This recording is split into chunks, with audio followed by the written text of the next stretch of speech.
In the winter year, 1847, the Dawson family moved into the farmhouse at the edge of Hollow Bend. The house had been abandoned for over a decade. The last occupants vanished without explanation, meals left on the table, beds still made. Local authorities searched the property, but no bodies were found. The case was never solved, but some say the house was never truly empty. The Dawsons arrived without warning, no wagon tracks, no introduction, just a mule tied to the gate and 6 figures unpacking into the frost. The father spoke softly, if at all. The mother wore black gloves and avoided eye contact. The 4 children walked in pairs, never more than a few inches apart, always holding hands. None of them spoke, not to the townspeople, not to each other. By the end of their first week, 2 neighboring farms reported dead livestock. No wounds, no blood, just rigid bodies and wide open eyes. The county veterinarian said it looked like the animals had died of fright. Then came the boy. Eli Dawson, the eldest, was seen in the north field, standing barefoot in the snow. A circle of crows had gathered around him. According to sworn testimony later filed with the county sheriff, the birds remained motionless until Eli lifted both arms, then scattered as one, like they were fleeing something only they could see. More reports followed. Dead chickens, frozen goats, a horse found turned completely around in its stall backward, legs locked. The Dawsons never reported these incidents. They never left the house. Hollow Bend's church kept a family registry. In 1921, after a flood damaged the county archives, a partial page was recovered.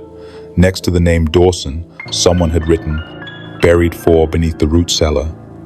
All spoke in 6 tongues. No signatures, no follow-up. The sheriff at the time, Daniel Coates, filed a sealed report in April of that year. That report is still missing. By May, the Dawson property was empty again. No moving wagon, no trace, no explanation. Today, the farmhouse still stands, windows intact, door bolted from the inside. No one lives there. No one dares to. And every winter, around the same week they arrived, the Hollow Bend Sheriff's Office receives a call. A complaint about strange noises near the cellar, children's voices, whispers in languages no one in town recognizes. The Dawson children were first seen the morning after the family arrived. 4 of them, Eli, Miriam, Jonas, and Ruth, moving silently through the frost-covered grass behind the farmhouse. They never ran, never shouted, just walked slowly in a tight line, hand in hand, like they'd been trained not to speak. Eli was the oldest at 9. He was the only one who looked up when someone passed by. His eyes were a pale gray, not cloudy, but oddly unfocused, like he was staring through you. Miriam, 7, wore the same dress every day and kept a string of twine wrapped around her wrist. She tugged on it constantly. Jonas, 5, had a habit of digging in the dirt with his bare hands and staring at the holes like he expected something to crawl out. Ruth, the youngest, never made a sound. Most toddlers babbled. She just blinked. Slowly, deliberately, sometimes not at all. Despite their strange behavior, the children looked healthy, well-fed, clean clothes, no signs of abuse. The town physician passed by the house once on his rounds and saw them seated on the porch, still, polite, perfectly behaved.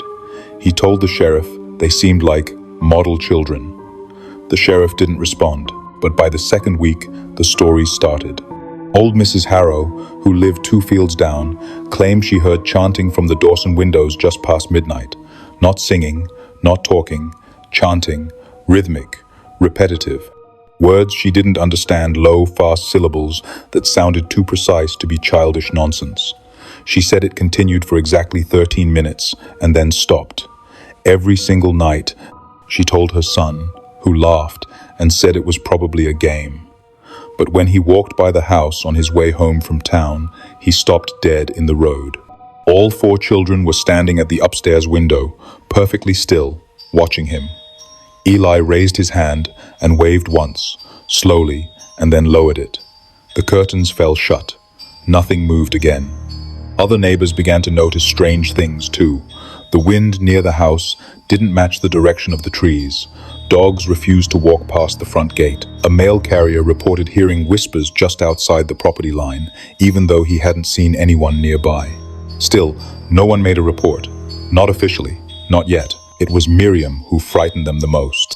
One afternoon, a farm girl delivering milk saw her standing at the edge of the yard, eyes closed, whispering. Her voice was so soft it barely registered, but the girl said she could feel it in her teeth, like a hum, like pressure. When she finally opened her eyes, she looked directly at the girl and mouthed a single word. The girl didn't speak for 2 days after that, and when she finally did, all she could say was this. She said my name, but I never told her what it was. It started with whispers from the girl's bedroom. At first, the Dawsons thought it was nothing.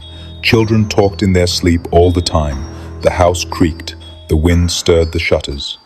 Miriam, just 7, had always been the most imaginative of the 4, but what they heard by the second week was no longer muttering, it was language, structured, cadenced, deliberate. One night, Mrs. Dawson stood outside her daughter's door and listened. Miriam was lying on her back, eyes closed, her lips moving steadily like she was reciting from memory. The words were foreign harsh, ancient sounds that didn't belong in any Massachusetts farmhouse. Mrs. Dawson opened the door. Miriam didn't stop. She just kept speaking, voice low, rhythmic, almost like she was praying. The next morning, she didn't remember a thing.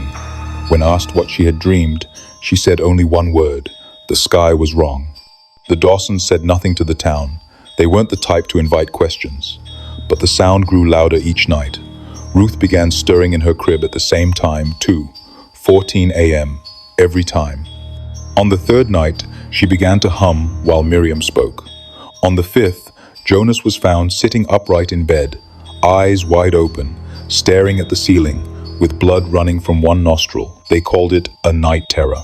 It wasn't until a traveling preacher passed through Hollow Bend that someone else heard it. Reverend Amos Kirkland, a quiet man from a small mountain congregation, had stopped at the local inn for a warm meal when he heard mention of a girl who speaks in sleep. Curious, he asked to visit the house. The Dawsons, surprisingly, agreed. He listened from the hallway that night, stood still in the dark, hat in hand, breath held. When he emerged, his face was pale. He didn't ask for payment. He didn't stay for tea. He told Mr. Dawson, "That girl is speaking in a tongue not taught in this world." He claimed the cadence resembled Aramaic, or something older. There were fragments of what he believed was Koine Greek, bits of liturgical phrasing he hadn't heard since seminary, though even then, he admitted, something was off. Not translation, he said, imitation, like something trying to remember how to sound human. Mr. Dawson thanked him and shut the door. The next day, the Reverend was gone. No one saw him leave. His name never showed in the inn's ledger. When asked later about the incident, Mr. Dawson would only say, "Children dream strange things. Ours are no different." But the house was different now. The air felt charged, like a storm had passed through and never left. Miriam stopped speaking during the day. Her mouth moved, but no sound came out. Only at night did the words return. And each time, they sounded less like dreams and more like something being remembered. Word by word, voice by voice, as if the language was waking up with her. The Dawsons had never been seen inside a church until that Sunday.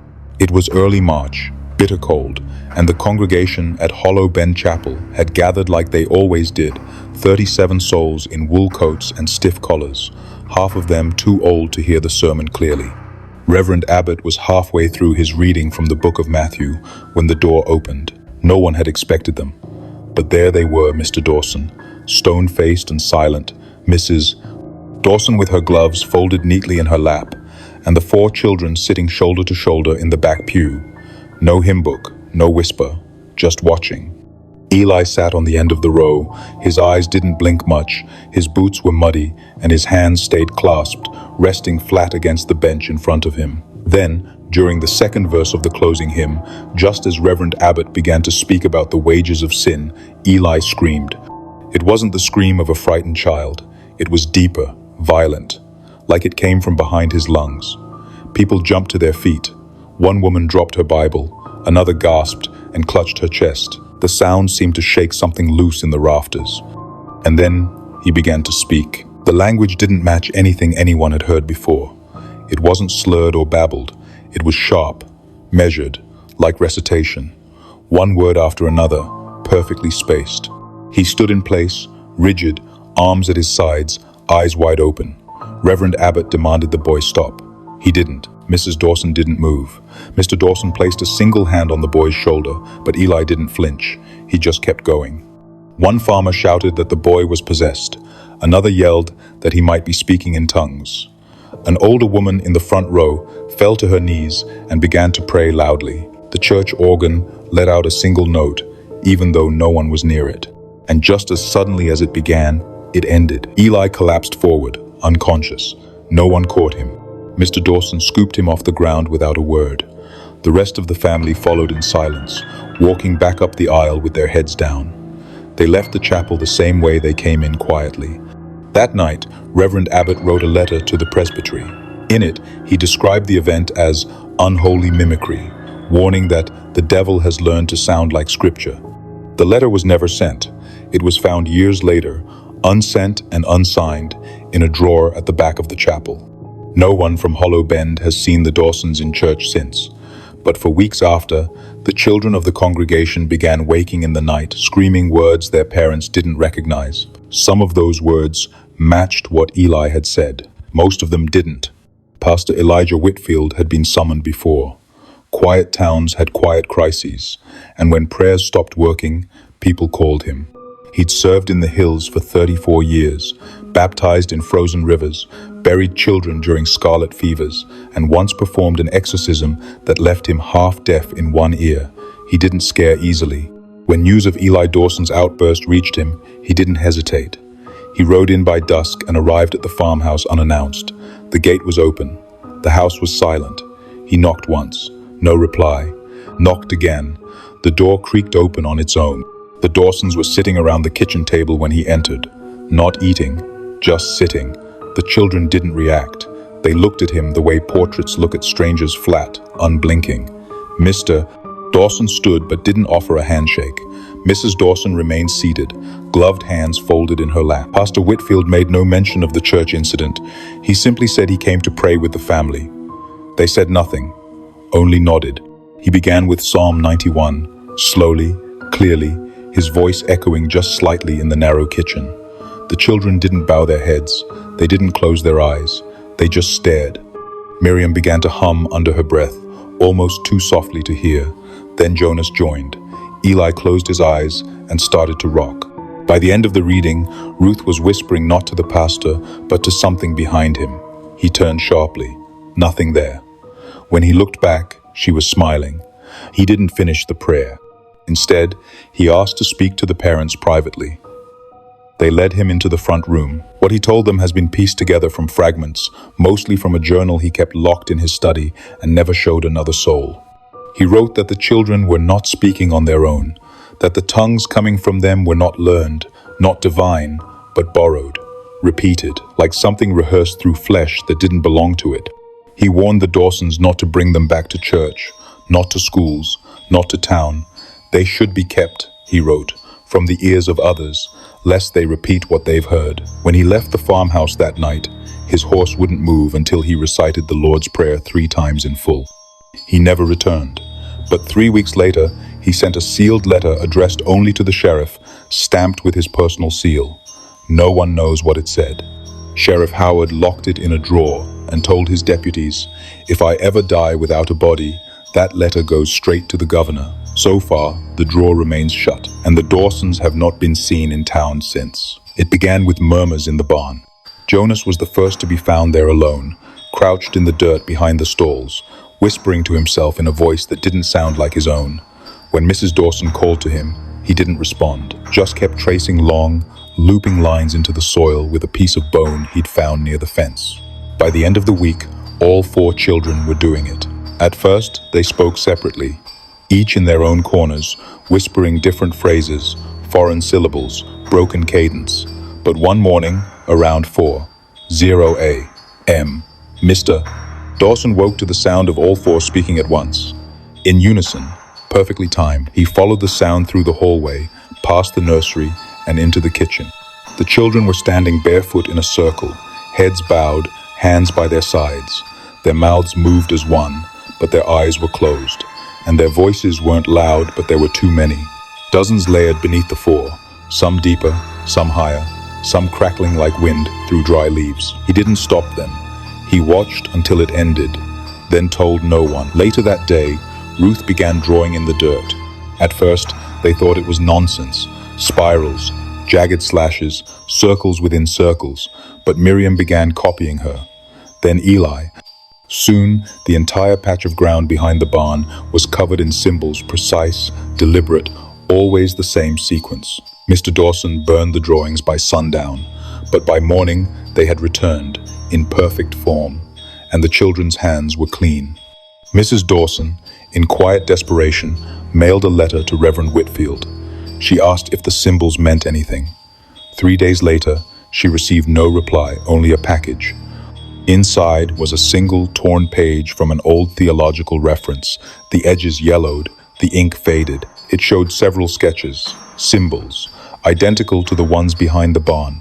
Beneath them, annotations from an 18th century Vatican scholar. The heading read, "Non-human phonetics and infernal marks recorded manifestations, unverified." Pastor Whitfield had circled one phrase. Known to appear in groups of 4, the children always speak first. No signature, no return address. That night, the voices returned. The children chanted through the walls until the windows rattled and the mule broke free from the gate and ran headlong into the trees. Its body was found 2 days later. At the bottom of the old well, neck snapped, legs folded beneath it. By then, Mr. Dawson had stopped sleeping. He sat on the porch each night with a shotgun across his knees, watching the barn. The children didn't notice. They were too busy drawing. By April, Hollow Bend had made up its mind. The Dawsons weren't just different. They were wrong. Whispers turned to warnings. Children were told not to play near the Dawson fence. Storekeepers began closing early when they saw the family wagon coming up the hill. The postmen started leaving their letters at the edge of the gate, wedged under a stone, without a word. They stopped coming to church. No formal goodbye, no letter of withdrawal, just empty pews and silence. Reverend Abbott didn't press it, no one did. Some said the Dawsons were grieving something, others said they were hiding it. One neighbor claimed she saw Mrs. Dawson burning something in the yard at dawn. Not trash, not brush, something wrapped in linen. She didn't go back to check. No one ever asked her to. Then the storm came. It was the worst Hollow Bend had seen in years. Black clouds by midday. Thunder that shook porch beams loose from their nails. Hail the size of marbles rattled across the roof of the old chapel, breaking 3 windows and splitting the cross in half. Most of the town stayed indoors that night, but not Edwin Harrow. He lived on the ridge east of the Dawson place, just far enough to see their upstairs windows through the trees. He was out on his porch, watching the lightning roll, when he noticed something odd. 4 silhouettes stood at the Dawson window. Children, small, still. But just as he was about to turn away, a flash of lightning lit the sky, and he saw 5, not 4, 5. One of them stood slightly apart, taller, leaner, its head tilted at an unnatural angle, like it was listening to something behind the glass. He blinked. The next flash came. Only 4 remained. Edwin didn't sleep that night. The next morning, he rode into town and told the sheriff what he'd seen. Sheriff Howard listened.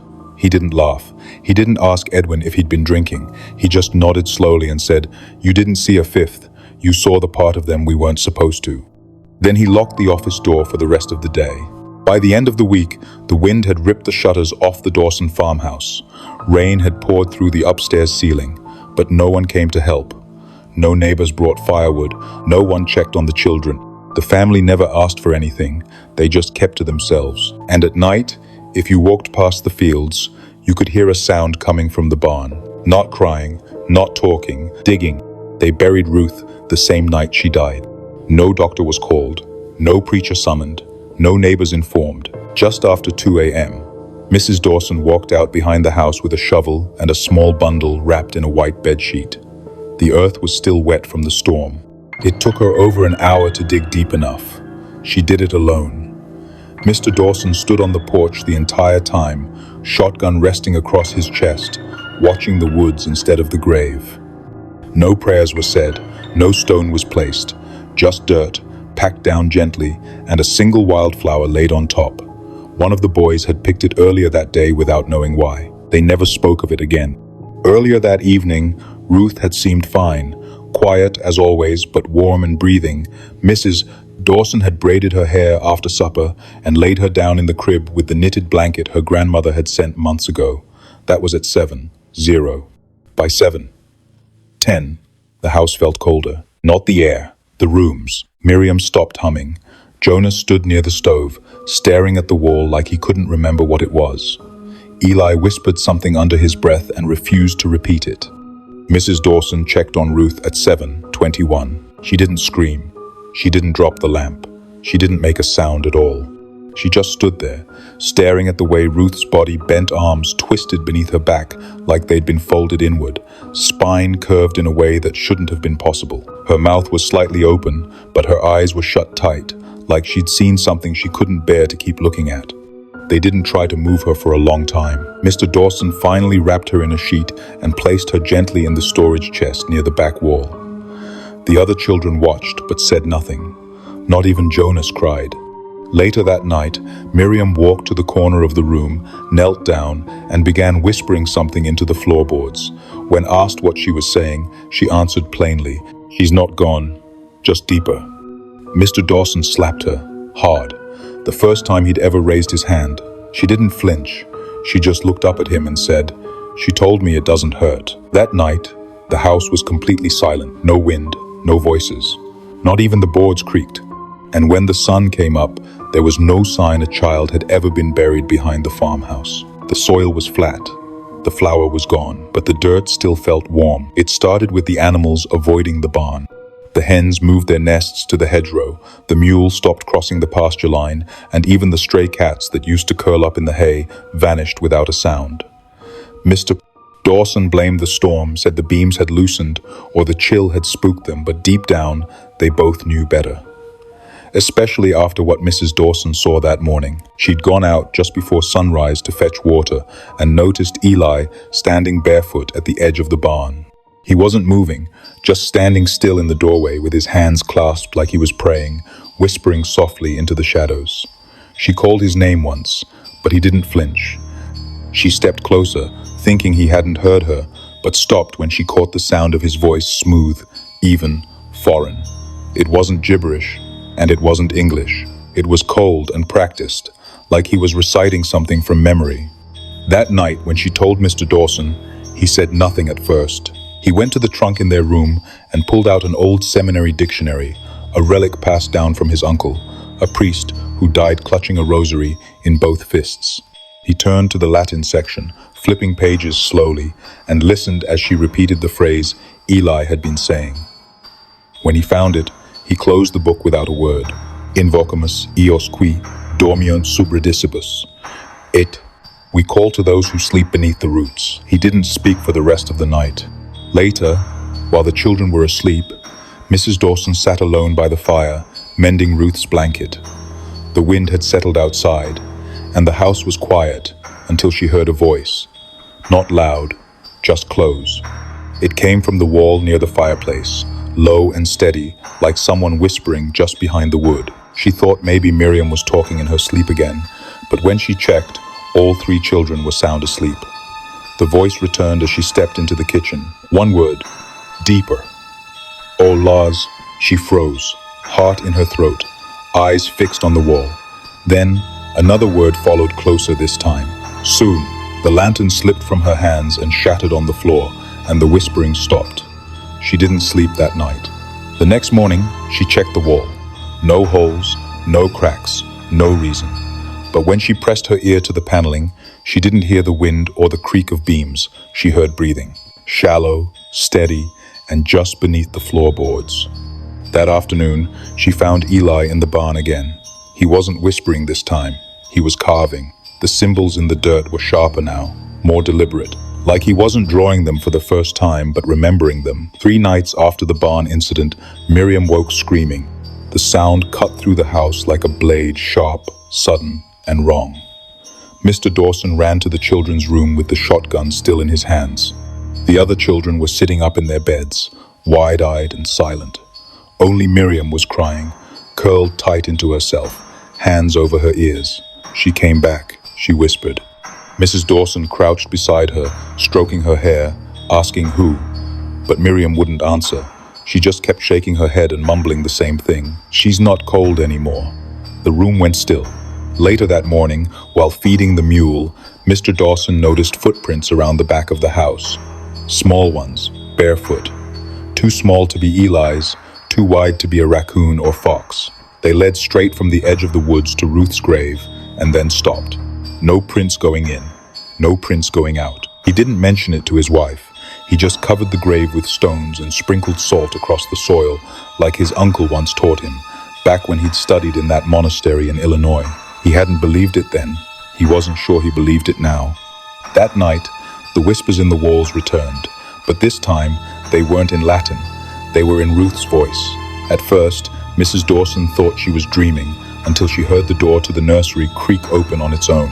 She walked down the hallway with the lamp trembling in her hand. The wind outside had gone still again, like the whole forest was holding its breath.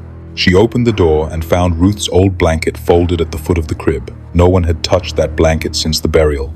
No one but Ruth. The children were all asleep. In the morning, the family sat at the table in silence, refusing to look at one another. The kitchen felt colder, though the fire was high. And outside, just past the edge of the barn, something moved behind the trees, small and slow, like it hadn't walked in a long time. Mrs. Dawson looked out the window and placed her hand over her stomach. She didn't say a word, but the look on her face was enough.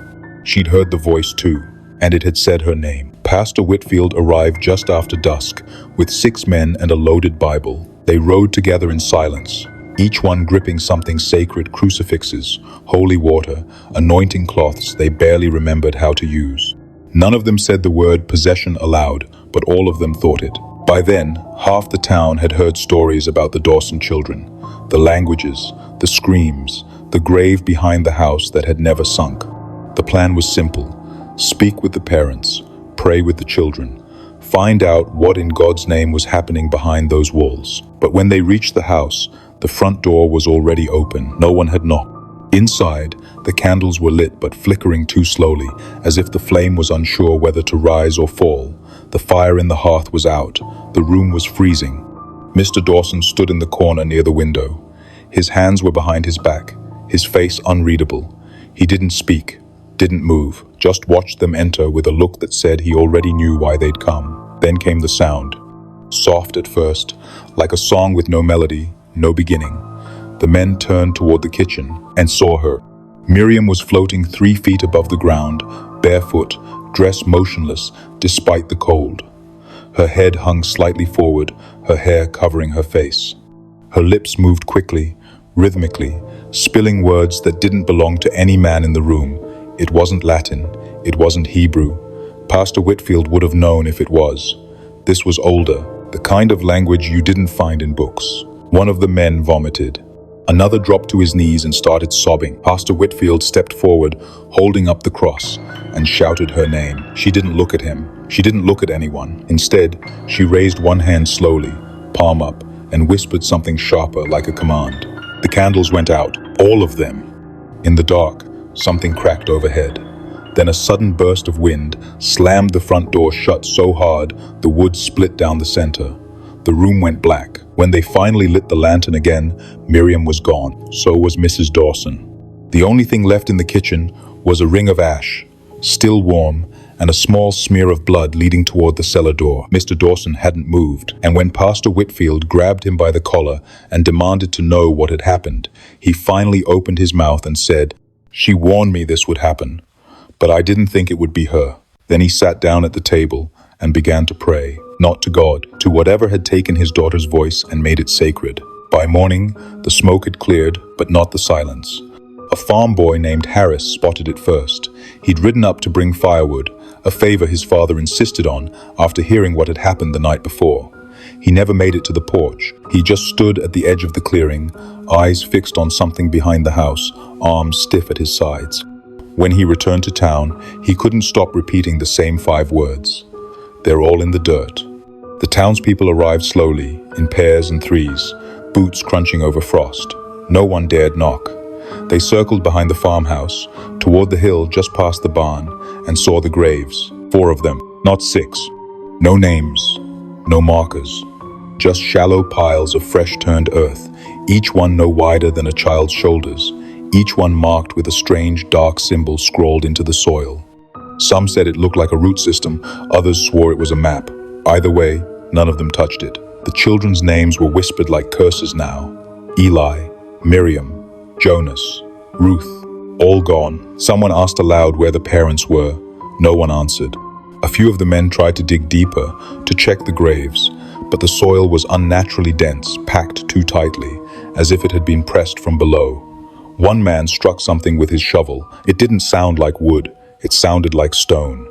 He didn't swing again. Inside the farmhouse, the table was still set. 4 wooden bowls, still full. A loaf of bread gone stale in the center. Chairs tucked in, neat and quiet, like the family had paused time and walked away. They found Mr. and Mrs. Dawson in the attic. Alive, but not speaking. They sat beside each other on the floor, their backs to the wall, eyes open but blank. Mrs. Dawson's hands were stained with soil up to the wrist. Mr. Dawson had a torn page of scripture clutched in one fist, though it was so worn the ink had bled away. When asked what happened, neither replied. When asked again, Mrs. Dawson blinked once, slowly, and said, "They asked to go back underground." No one knew what that meant. The town physician examined the children's room. The beds were made, the windows latched, but all 4 pillows still held the weight of something that had been there hours before. The indentations were deep, wrong, wider than a child's head, like something heavier had laid there instead. By sunset, the sheriff ordered the farmhouse sealed. By the next morning, it had burned to the ground. No one saw the flames. No one heard it collapse. Just smoke, rising from the ashes like something exhaled. The graves were still there, but the symbols were gone. They brought the Dawsons into town at dawn. No chains, no protest, just the sound of carriage wheels over dirt and the quiet shuffle of a husband and wife who no longer looked like either.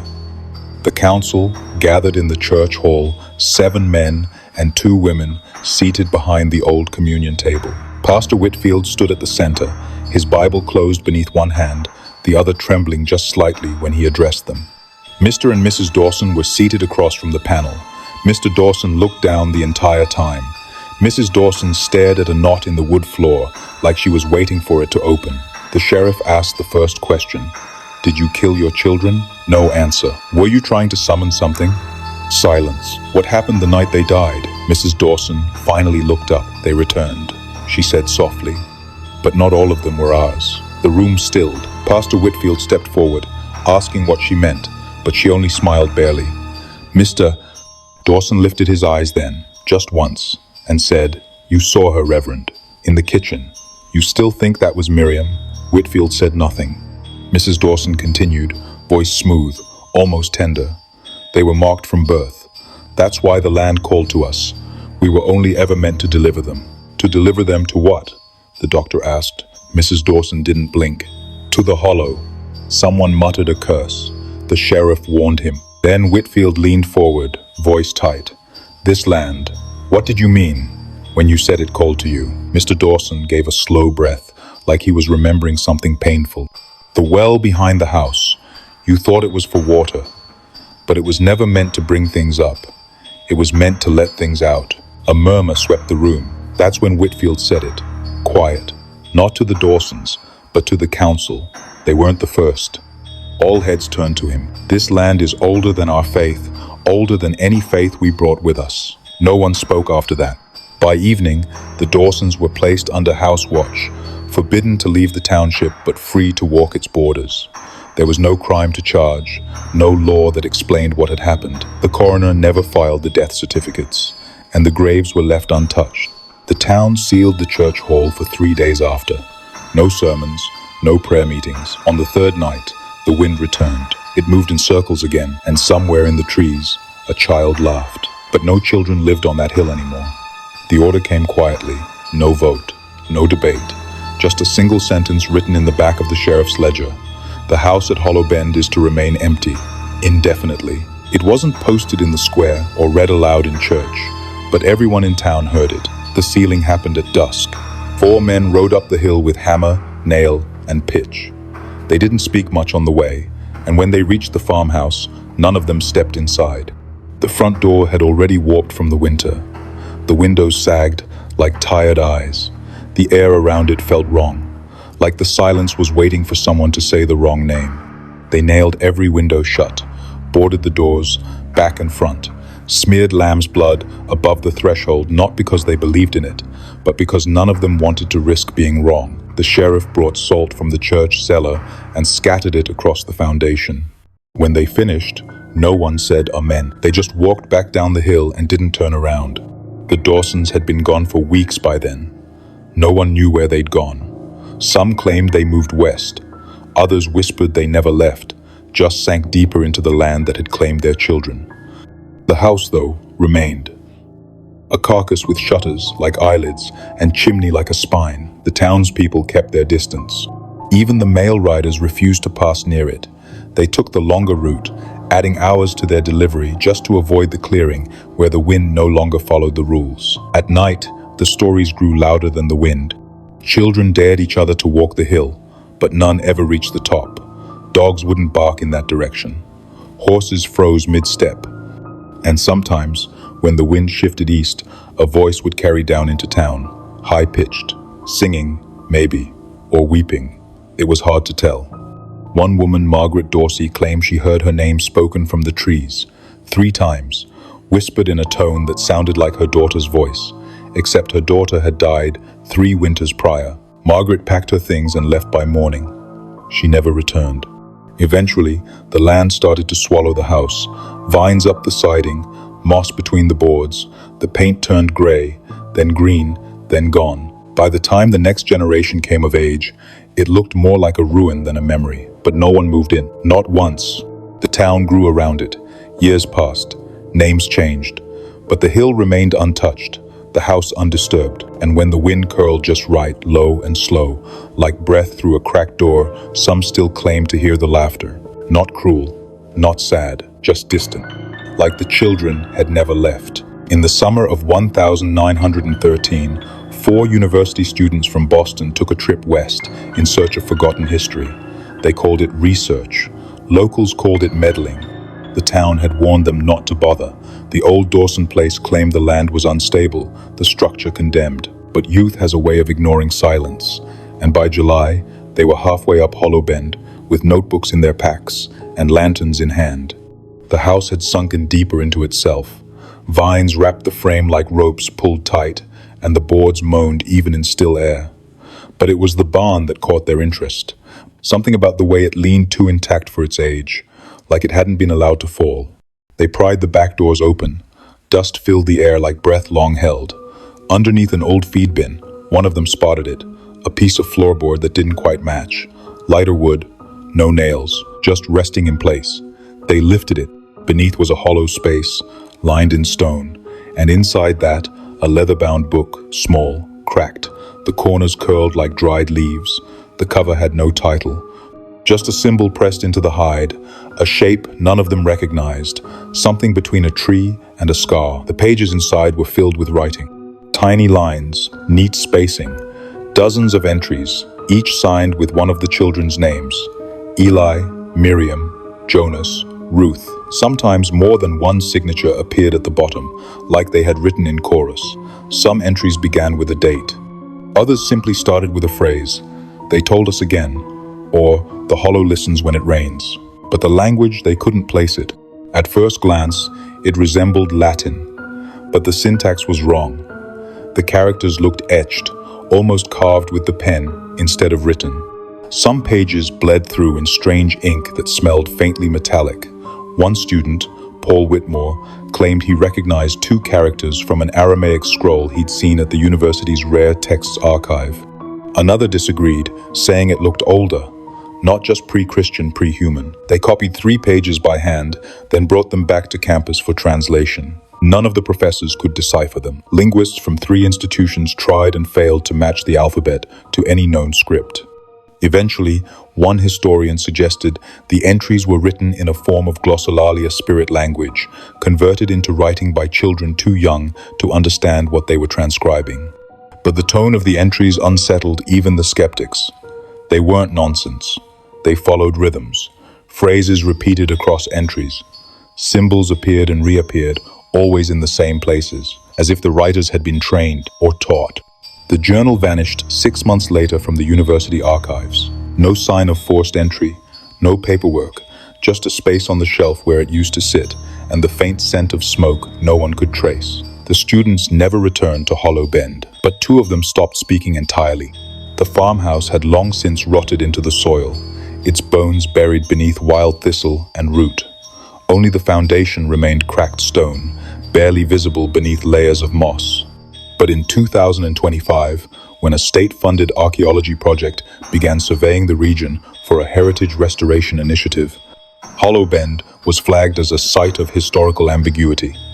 That was the term they used, ambiguity, as if what lingered there could be sorted out with tape measures and brushes. The crew arrived in late September, fresh from Boston, young, curious, eager to dig up what the town had long chosen to forget. By the 3rd day, they found the markers, shallow impressions behind the barn's remains. 5, in a loose crescent, only 2 feet apart from each other. 4 lined in stone, exactly as the old town records had claimed. The 5th was different. It was deeper, more deliberate.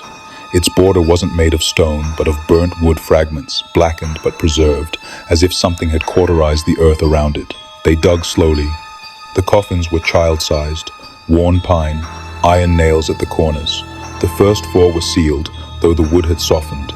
Each held remains, small, fragile, curled as if they'd never been at peace. But it was the 5th coffin that brought everything to a halt. Because it was empty, not decayed, not collapsed. Empty. The wood inside had been clawed, not rotted but scratched, as if someone, or something, had pressed their fingers into the lid until the nails split. And carved into the inside of that lid, deep enough to catch in the grain and stained dark as pitch, were 3 words. He still speaks. No initials, no signature, just those words. The crew sealed off the dig site. One of the grad students fainted, another refused to go back down into the pit. Within 24 hours, the university pulled the team entirely. No press release was issued. The official report cited instability of ground composition and unexpected toxic exposure, but rumors spread, photos leaked, and within weeks, ghost hunters and amateur historians were parking their vans at the base of Hollow Bend, climbing the path that locals still refuse to walk. They say the air feels heavier there, like it presses against your chest when you breathe. Some claim they've heard the wind whispering high and childlike. Others say they've heard the sound of nails dragging along wood. No one stays past sundown. One local teenager live-streamed from the site last October. He laughed at the stories, mocked the old graves, even knocked twice on one of the headstones. His camera cut out 5 minutes later. They never found his body, just his phone, face down beside the 5th grave. Still recording, and on the audio, just before the static kicks in, a soft voice, calm, childlike, asks, "Can you hear me now?" Leave your thoughts in the comments below. What do you think really happened behind the walls of that farmhouse? If this story gave you chills, subscribe for more tales that dig into the darkest corners of forgotten history. Hit the notification bell so you never miss the next mystery. And share this with someone who believes they've seen it all, because the past doesn't stay buried, and sometimes it still speaks.